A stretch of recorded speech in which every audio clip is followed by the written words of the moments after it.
안녕하십니까. 저는 올해 35살인 여자입니다. 친구의 소개로 남편을 만났고 3년 전에 결혼해서 신혼생활을 하고 있어요. 남편은 저보다 4살 어린 연하남입니다. 연하남이라고 해서 제가 정신이 빠져서 남편감을 잘못 고른 탓이라고 하실 분들도 계시겠지만 사실은 그렇지 않습니다. 처음부터 남편이 저를 계속해서 쫓아다녔거든요. 제가 집안이 빵빵한 것도 아니고 남들보다 돈이 많은 것도 아닌데 그저 저 하나만 바라봐주는 남편의 지속적인 구애에 연애를 하게 되었고 결혼까지 하게 되었습니다. 나이가 어리다고 남편이 철이 없던 사람도 아니었고 어른 공경 잘하고 요새 남자들처럼 허세도 없고 소탈한 성격이 마음에 들어 저도 결혼까지 결심하게 되었어요. 결혼하고 나서 처음 2년간은 정말 행복했습니다. 제가 월급으로 벌어오는 게 실수령액 450 정도 되고 남편도 똑같이 회사원으로 월급이 저보다 많지는 않지만 300만 원 이상을 벌고 있었습니다. 남편은 일을 1시간만큼 추가적으로 받는 수당이 있었는데 무리해서 일을 길게 하고 오면 제가 한 달에 벌어오는 액수와 비슷한 금액을 벌어올 때도 있었어요. 신혼 때는 남편이 자기도 돈을 더 많이 벌어야겠다며 제대로 쉬는 날도 없이 일주일에 많게는 70시간씩 일을 하고는 했는데 제대로 쉬는 날도 없이 체력적으로 힘겨워하는 모습을 보니 안쓰러워서 그렇게까지 일을 할 필요는 없다고 제가 뜯어말린 적도 있어요. 일을 뭐하러 그렇게 몸도 제대로 가누지 못할 때까지 하느냐고 묻는 저희 말에 남편은 언젠가 우리 둘 사이에 아이가 태어나면 돈이 필요하지 않겠냐며 그때를 위해 지금 더 버는 것이니 걱정하지 말라고까지 했습니다. 사치도 안 하고 허세도 없는데 저렇게 몸을 갈아가며 열심히 일을 하는 남편이 나이는 어리지만 저보다 어느 부분에서는 더 현명한 사람이구나 하는 생각을 했습니다. 남편과 저 사이에 아이가 없었기 때문에 얼마 전까지의 결혼 생활이 신혼 생활이다 못해 아직도 서로 연애를 하고 있구나 하는 기분이 들기도 했어요. 저도 남편도 서로 아이를 좋아했고 데이트하면서도 딱 우리 부부 또래의 커플이 아이를 데리고 산책하는 모습이나 나들이 나온 모습을 보면 아쉬움이 많이 들기도 했습니다. 저도 나이가 있기 때문에 저희 부모님께서도 더 늦으면 노산이니 하루빨리 아이를 갖는 게 어떻겠느냐 물어보시기도 했지요. 하지만 당장 집안의 주 수입원이 저이기도 했고 양가 도움 없이 시작한 결혼 생활이었기 때문에 아파트 대출이라든지 아직 갚아야 할 돈이 많아서 남편 또한 어느 정도 돈을 더 모으고 시작했으면 하는 눈치였다 보니 아이를 늦게 갖는 걸로 협의를 했습니다. 이제 와서는 둘 사이에 아이가 없는 것이 오히려 전화위복이 되었다고 봐야 하기도 하겠네요. 제 남편이 어디 가서 여자가 줄을 서는 그런 타입은 아니지만 그렇다고 어디 가서 빠지는 스타일은 아니었습니다. 연애하기 전에 남편이 제가 좋다고 따라다닐 때부터 저보다 4살이나 어린 사람이 나이 많은 여자가 뭐가 좋다고 따라다니는 건지 솔직히 이해하기 힘들었었어요.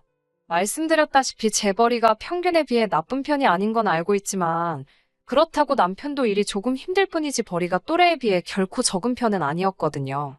나를 돈 때문에 만나는 것도 아닐 텐데 그래서 연애하면서도 남편한테 또래의 여자나 더 어린 여자들을 만날 수 있을 텐데 왜 나를 만나냐고 물어본 적도 있어요. 좋아하는데 이유가 있냐며 자기 일 열심히 하고 그런 모습이 좋아서 그러는 거라고 대답을 해줬고 정말 제 남편이 그럴 사람이라고는 생각해 본 적도 없습니다.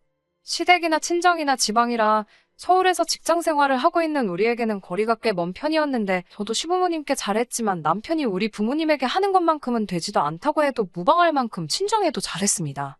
시댁에서 돼지고기를 먹으면 친정에서는 소고기를 먹는 식으로 보여주기식이 아니라 마음에서 우러나와 하는 거라는 생각이 들 정도로 말이에요. 한 번은 샤인머스켓을 사다 드린 적이 있는데 저희 어머니께서 포도가 참 달다고 하시니 저 몰래 인터넷으로 주문해서 일주일에 한 송이씩은 무조건 배달이 되도록 해놓을 정도였습니다. 저희 어머니도 나중에 한 송이에 얼마인지 가격을 알고 나서부터 그만 사보내도 된다고 하셨는데도 한동안은 계속 배달을 시켰고요. 연하남이라 철딱서니가 없을 줄 알았지만 결혼 후에 보여준 이런 행동들 덕분에 저는 제가 결혼을 잘했다고까지 생각을 했어요. 저라고 자존감이 낮아서 제 외모가 별로고 대단한 남자 얻었다고 생각한 적 한 번도 없습니다. 제 입으로 말하기는 뭐하지만 대학교 다닐 때는 학교 홍보 모델 사진도 찍은 적이 있고 어디 가서 빠진 적 없어요. 지금이야 30대 중반의 평범한 회사원이지만 그래도 틈틈이 운동도 하고 관리도 받으면서 꾸준히 저를 가꿔온 사람입니다. 거기에 제법 다니는 회사도 괜찮은 편이기 때문에 남편에게 매달리거나 의존한 적은 한 번도 없어요. 남편을 만나기 전까지는 저도 제 커리어에 집중을 하느라 취직 이후로는 그렇게 연애를 많이 해본 적은 없는 편입니다. 그래서 제 일을 시작하고부터는 남편이 처음 만난 남자이기는 해요. 그래도 끌려다니거나 한 적은 없고 동등한 부부관계를 유지했습니다. 제가 벌어오는 돈으로 생활을 하고 남편이 벌어오는 돈으로 저금을 했습니다. 각자에게 용돈도 넉넉하게 줬어요. 너무 악착같이 살고 싶지도 않았거든요. 서로 맞벌이였기 때문에 빨래나 청소도 분담해서 했고 식사 준비마저도 돌아가면서 했었을 정도로 우리 결혼 생활에 아무런 문제가 없다고 생각했습니다. 그런데 어느 날 남편이 저를 두고 바람을 피고 있다는 사실을 알게 되었어요. 남편이 바람을 피고 있다는 사실을 알게 된 경위도 참 어이가 없었습니다. 모르는 번호로 전화가 왔길래 받아보니 자신이 익명의 제보자라고 전하면서 남편과 같은 회사를 다니고 있는 여직원이라고 자기를 소개했습니다. 당연히 저는 일면식도 없는 사람이고 이 사람도 자신의 정체를 회사 동료라는 것 이외에는 밝히고 싶지 않아 했는데 아무튼 제 연락처를 어떻게 알고는 저한테 저런 청천벽력 같은 소식을 전해줬어요. 남편이 점심시간만 되면 회사에 있는 구내식당에서 식사를 하지 않는답니다. 자기가 번 돈 가지고 점심 다른 거 좀 사먹는 게 뭐가 문제냐 싶겠지만 언젠가부터 회사 앞으로 어떤 여자가 남편을 찾아온다고 하더라고요. 저에게 이 사실을 제보해준 여직원도 남편이 결혼한 건 회사에서도 다들 알고 있는 사실이니 당연스럽게 그게 저인 줄로만 알았다고 합니다. 그런데 며칠 정도 남편이 그 여자와 만나서 점심을 먹으러 가는데 우리 결혼식에 참석했던 남편 직장 동료 중에 한 명이 저에게 제보를 해준 그 여직원한테 결혼식에서 봤던 분하고 조금 다른 것 같다는 말을 했고 그 사람도 그 말을 듣고 호기심이 생겨서 어떻게 남편 결혼식 사진을 인터넷에서 찾아내가지고는 그 사람이 제가 아니라는 사실을 확인했다고 하더라고요. 하지만 처음에는 남편을 찾아오는 그 여자도 매일같이 찾아온 게 아니었다고 합니다. 그런데 그 횟수가 일주일에 한 번에서 두 번, 두 번에서 세 번 자꾸 늘어나게 되었고 회사 입구에서부터 팔짱을 낀다거나 하는 애정행각을 벌이고 있는 모습을 몇 번 보게 되고는 회사에 등록된 남편의 비상연락망을 통해 제 번호를 알아내서 저한테 연락을 하게 되었다는 거죠. 그 당시에는 그냥 이 여자가 저한테 오지랖을 부리고 있는 거라 생각했어요. 팔짱을 꼈는지 안 꼈는지는 충분히 어떤 장면이 여러 사람들 입을 거치며 와전이 될 수도 있는 부분이라고 생각했고 남편을 철석같이 믿었으니까요. 아무리 그래도 그렇지 생판남인데 저한테 이렇게까지 연락을 해주고 남편이 바람을 피고 있는 것 같네. 어쩌네 말을 전하는 그 여자가 솔직히 신뢰가 가지는 않았습니다. 그래서 그 여자가 전해주는 이야기를 처음부터 끝까지 경청하기는 했지만 100% 믿고 있지는 않았어요. 저도 회사에서 어떤 직원들을 향해 안 좋은 소문을 만들고 그걸 가십처럼 즐기는 사람들을 몇몇 봐왔기 때문입니다. 그런데 제가 시큰둥하게 듣는 둥 마는 둥 대답을 하고 있으니 그 여자가 자기가 뭐 때문에 이런 사실을 저한테 전해주겠냐고 하면서 자기 입장에서는 제 남편이 자기를 두고 바람을 핀 거나 마찬가지기 때문에 복수를 위해서 이러는 거라는 소리를 했습니다. 그 말을 들었을 때는 심장이 철렁 주저앉는 듯 했습니다. 저에게 전화를 한 그 여직원이 이미 남편과는 모종의 관계인 것이고 남편은 저와 그 여자를 두고도 또 새로운 사람을 만나고 있다는 사실을 전하고 있었으니까요. 그제서야 이 여자가 제 연락처까지 알아내서 이 소식을 전하는 이유가 무언지 이해가 가더군요.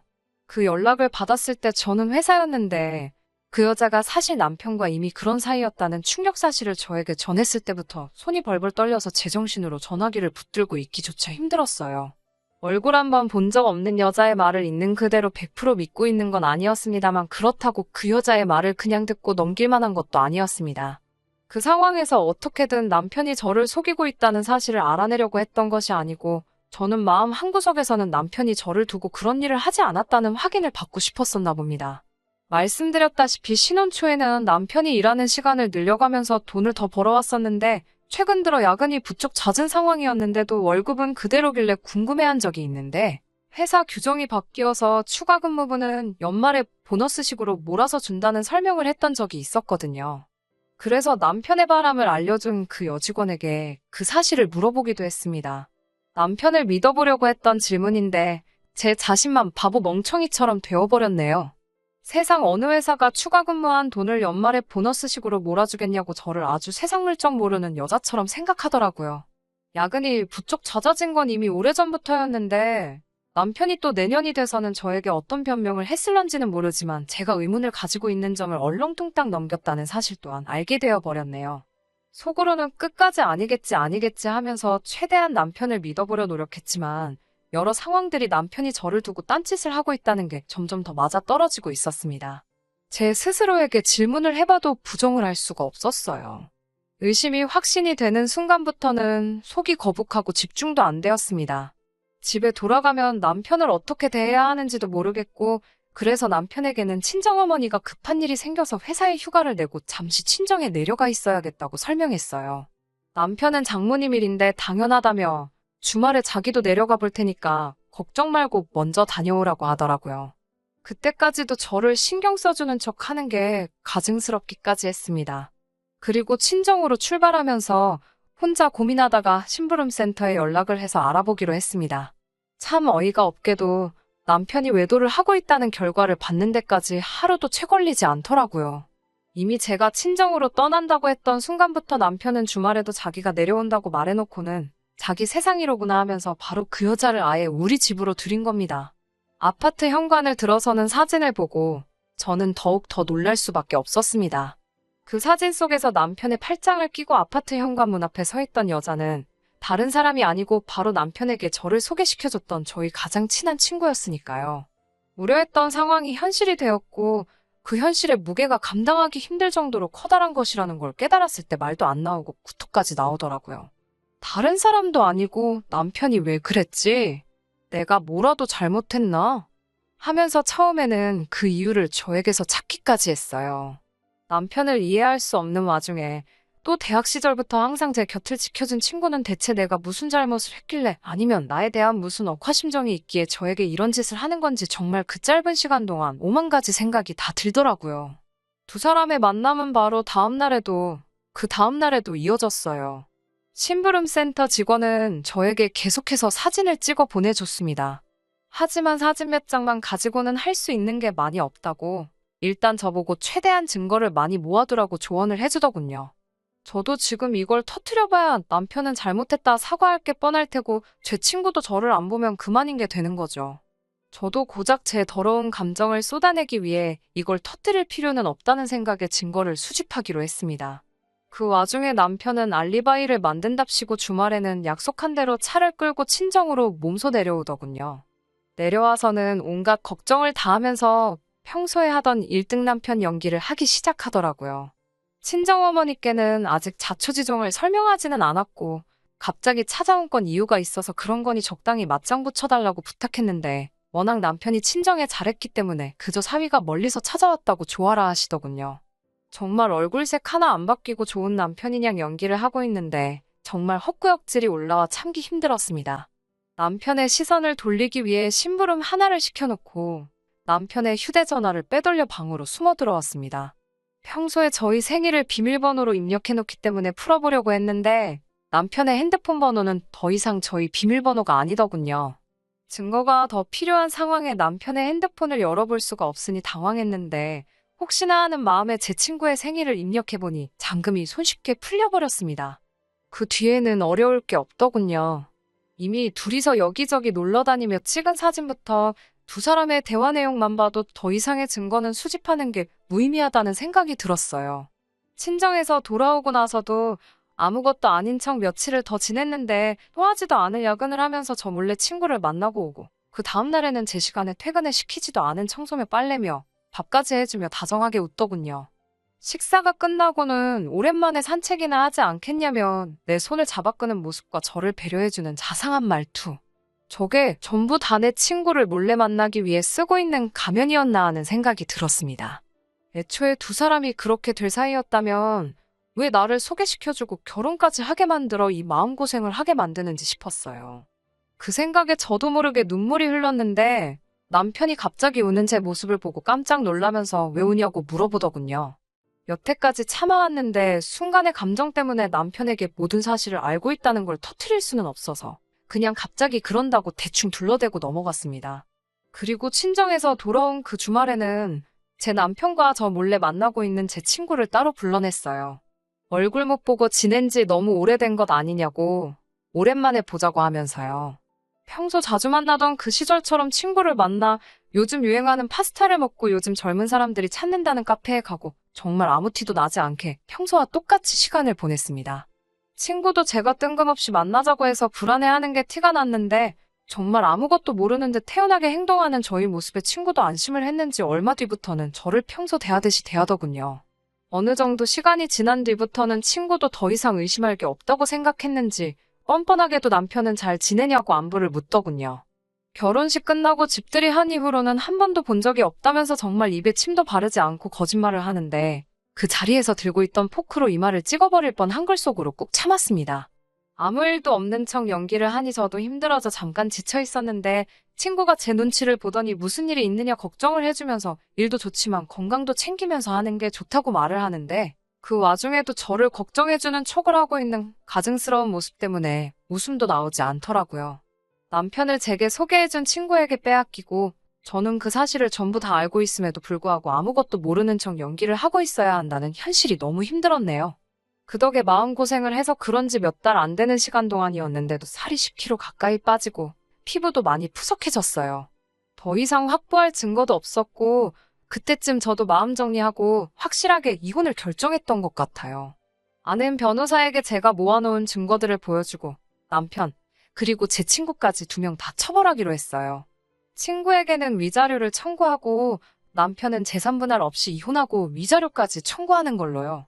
둘이 아파트 현관 앞에 팔짱 끼고 있는 사진부터 추가로 야근한다고 한 날 회사 근처에서 만나 숙박업소 들락거리는 사진에 협조를 부탁해서 카메라 파일까지 전부 확보해둔 상태였으니 이 정도면 충분하다고 하더군요. 그런데 한 가지가 마음에 안 들기 시작했어요. 위자료를 청구해봐야 그렇게 큰 금액도 아니더라고요. 제 인생을 나락으로 떨어뜨린 것 치고는 그 죗값이 너무 싸게 먹히는 게 아닌가 하는 생각이 들었습니다. 제가 돈을 못 벌어서 돈이 아쉬운 상황도 아니고 이혼으로 한몫 챙기려는 게 아니라 그 짐승만도 못한 인간들에게 그들이 지은 잘못에 합당한 벌을 내려주고 싶었거든요. 그래서 이혼 서류는 일단 숨겨두고 있었습니다. 그리고 일주일 동안 남편이 외출을 못하게 감시하고 야근한다고 하면 회사에 전화까지 하는 등 남편이 친구를 만나지 못하게 길을 최대한 막아버렸어요. 처음에는 괜찮은 척 하더니 저의 방해 공작이 일주일이나 지속되니 남편도 몸이 다른 건지 사소한 거에도 짜증을 팍팍 내더라고요. 그러더니 연애하는 동안부터 결혼 후까지 단 한 번도 다녀와 본 적 없는 출장을 운운하면서 이번에 처음으로 회사에서 자기를 출장을 보내주게 되었다고 자기한테는 좋은 기회라며 저에게 털어놓더라고요. 그 길로 저에게 남편의 외도 사실을 알려준 회사 여직원에게 전화를 걸었더니 남편은 출장을 가는 게 아니라 휴가를 낸 거라고 알아봐 주더라고요. 그 휴가를 낸 목적은 안 봐도 뻔했죠. 처음에는 출장 이야기에 내키지 않는 듯 반응했지만 남편의 꿍꿍이를 알게 된 뒤에 제가 손수 가방도 챙겨놓고 하니 남편도 아주 발이 가벼워져서 춤을 추듯 집 밖을 나서더라고요. 남편 핸드폰에는 어디로 향하고 있는지 추적할 수 있게 앱을 설치를 해뒀어요. 거기에 혹시 몰라서 심부름 센터를 불러서 남편이 향하는 곳이 어디인지 따라붙어 달라고도 부탁을 했습니다. 남편은 바닷가에 위치해 바다가 보이는 펜션을 하나 잡았더라고요. 당연히 가는 길에 제 친구도 태워서 갔다고 하고요. 저랑 결혼 후에는 일에 집중하고 싶다며 휴가도 적당한 데 가지 않고 친정과 시댁을 오가면서 보냈는데 제 친구하고는 저런 곳까지 갈 정성이 있었다는 게 참 기분이 나빴습니다. 하지만 뭐 상관없었어요. 이미 끝내기로 결심한 마당인데 그런 걸로 일일이 화를 낼 이유가 없었으니까요. 남편이랑 친구가 펜션에 도착했다는 말을 듣고 저도 제 친구랑 같이 오랫동안 연락하고 지내던 대학 동기들을 불러 모았습니다. 자초지종을 이야기해주고 혹시 저랑 같이 그 펜션으로 쳐들어가 줄 수 있냐고 부탁했더니 이 사실을 믿을 수 없다는 반응을 보이며 저를 따라가서 자기들 눈으로 직접 봐야겠다고 하더군요. 그중에 동기 중 한 명이 제 친구가 사실 결혼을 앞두고 있다는 사실까지도 말해줬습니다. 정말 고맙게도 그 동기와도 지인이었기 때문에 친구가 결혼을 준비하던 남자도 같이 동행을 시킬 수 있었어요. 친구가 결혼하려던 남자는 건물 매체를 가지고 있는 사람이었는데 이런 사람을 두고 뭐하러 내 남편을 만났을까 싶었는데 실제로 만나고 나니 그 이유를 알겠더라고요. 나이도 우리보다 훨씬 많아 보이는 데다가 누가 봐도 딱 이 사람의 재산만 보고 결혼을 하기로 정했다는 생각이 들었어요. 남편과 친구가 즐거운 시간을 보내고 있을 목적지인데 그 목적지로 향하는 저희들은 썩 즐겁지는 않았습니다. 친구와 결혼할 상대라는 사람도 혼자서 중얼중얼 거리면서 믿을 수가 없다는 듯한 분위기였고요. 도착하니 출장 간다던 남편 차는 펜션 앞에 떡하니 주차가 되어 있고 차 안을 슬쩍 봤더니 제가 싸준 가방은 손도 대지 않고 그대로 뒷좌석에 처박혀 있더군요. 금방이라도 어디 나가려고 한 건지 문도 잠궈놓지 않은 상태라서 저와 친구들, 그리고 친구의 결혼 상대 이렇게 7명이서 아무런 제지 없이 펜션에 들어갈 수 있었습니다. 누가 들어온지도 모르고 바다가 보이는 욕조 안에서 아주 신명나는 시간을 즐기고 있더라고요. 제가 남편을 부르고 모고할 것도 없이 그 장면을 보고 친구의 결혼 상대가 창문을 뛰어넘어가서 소리를 고래고래 질렀습니다. 두 사람은 욕조 안에서 비명을 지르며 아주 혼비백산하더라고요. 남편은 머리채를 잡혀 질질 끌려가는 제 친구를 보며 자기야를 불렀다가 저 멀리서 그 상황을 보면서 자기야를 불렀다가 아주 제정신을 못 차리고 있었어요. 그리고 모든 상황을 지켜보는 그 자리에 따라 나온 대학 동기들까지 아주 난리통도 아니었습니다. 남편과 바람이 났던 친구는 결국 파혼하게 되었어요. 그 상황을 들키고도 결혼을 진행하려는 사람은 아마 아무도 없었을 겁니다. 남자 잘 만나서 인생 피겠다고 노래를 부르던 친구였는데 그렇게 바라던 소원을 성취하기까지 코앞이었는데 전부 파토가 나버렸네요. 돈 많은 배우자는 돈 많은 배우자대로 두고 뒤로 애인을 만들면 된다고 생각했던 걸까요?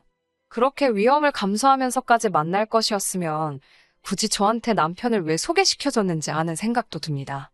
거기에다가 친구의 남편과 바람이 나서 머리채 잡혀 끌려나가는 걸 다른 사람들도 아니고 매일같이 붙어 지내던 대학 동기 친구들한테 들켜버렸으니 정신이 있다면 그 친구들 앞에서는 더 이상 얼굴도 못 들고 다닐 거예요.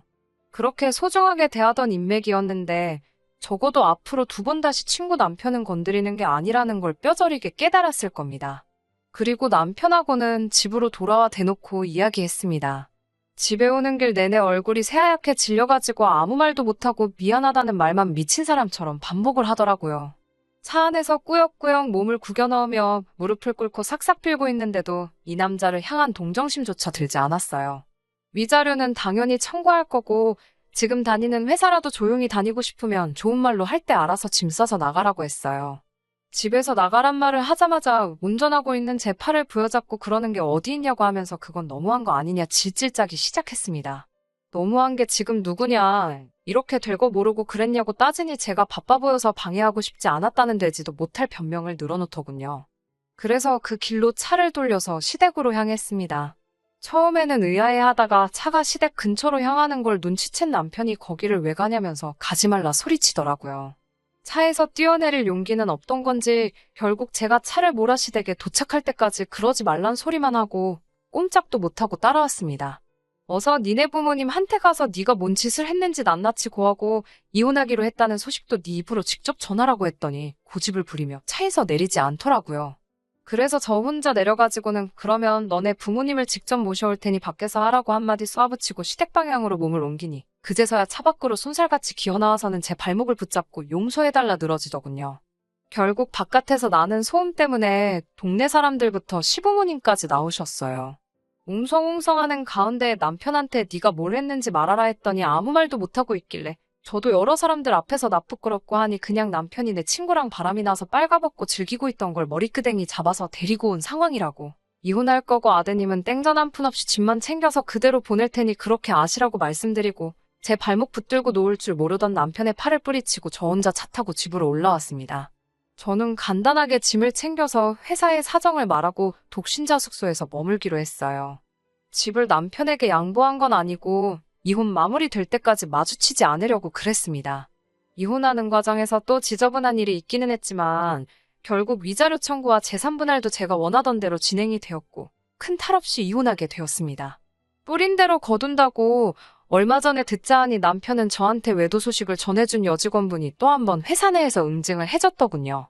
이혼하고 나서도 회사에는 비밀로 하고 숨죽여 지냈던 것 같은데 그 여자가 아주 큰맘 먹고 자기도 피해를 볼 작정으로 남편에 대한 모든 사실을 회사에 알렸더군요. 그 여직원도 남편도 결국 회사 내에 남아있을 만한 상황이 되지 않았고 특히 남편의 경우는 외부에 이 사실이 새어나가면 회사 이미지에 좋을 것도 없으니 권고사직을 당하게 되었답니다. 그리고 동기들로부터 친구의 소식도 전해 듣게 되었어요. 친구 또한 결혼할 남자가 사실은 친구가 다니는 회사의 고객 중에 한 명이었다고 합니다. 처음부터 돈 때문에 접근한 것도 맞지만 결혼을 앞두고 바람을 핑계 걸려버렸고 그 결혼할 남자분이 친구 회사에서 입김 좀 쓰는 큰손이었던지라 친구도 회사에서 버티고 있을 수가 없었나 봐요.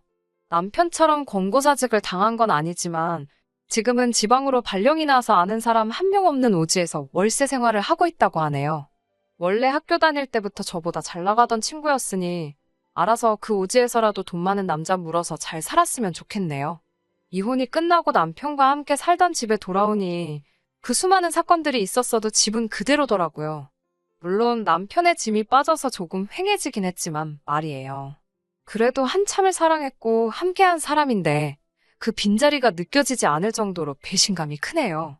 차라리 아이를 늦게 갖기로 한 것이 참 잘한 일 같아요. 아이가 있었으면 아이 때문에라도 이 모든 사건들을 가슴에 묻었을 수도 있으니까요. 다시 결혼을 할 생각은 없지만 그래도 다음에 만날 사람은 적어도 저를 배신하지 않을 만한 사람을 찾아봐야겠네요. 한동안 혼자겠지만 인생 종 쳐버린 남편이나 제 친구처럼 불쌍하게 살지 않고 보기 좋게 떵떵거리며 살 수 있게 노력해야겠습니다. 끝까지 들어주셔서 감사합니다. 오늘의 사연은 여기까지입니다. 구독과 좋아요, 알람 설정 부탁드리고 더 좋은 사연으로 다시 찾아뵙겠습니다. 감사합니다.